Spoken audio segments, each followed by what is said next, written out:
आज आम शिखा आम घांट केमती करवा तेणु विभिन्न प्रकार परिया नवा अलग अलग जगह सब रखा माटी आलू सारू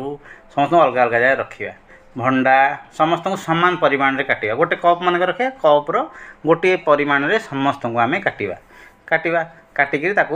आमर देखो ये आलू आ सारू अलरेडी पड़ जाइए अन्न परिया गुड़ा कटाई रखाई तापर आम कौन कर पकड़ा डाली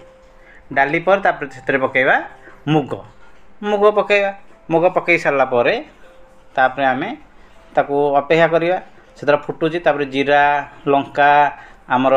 विभिन्न जिनस गुंड करवा तापर आमर नड़िया आउ ताकू पकईवा जीरा लंका डालचीनी मेथी ताकू धनिया को ये करवा तार ओ नड़िया नड़िया को छोट छोट गुंड करवा ताकू रखिवा ताकू सब रखि सेपटे पानी फुटुथिबो से परिवा डाली से सब पकई देथिबा नड़िया छोट छोट कर कटाला तापर आम हेतरे जितेबाला सरीज आम ये धनिया पत्र पकईवा देखो आमर प्रिपेयर हो गला घांट केते सुंदर देखा जाउची आ एटा खाया केते बढ़िया लागिबो।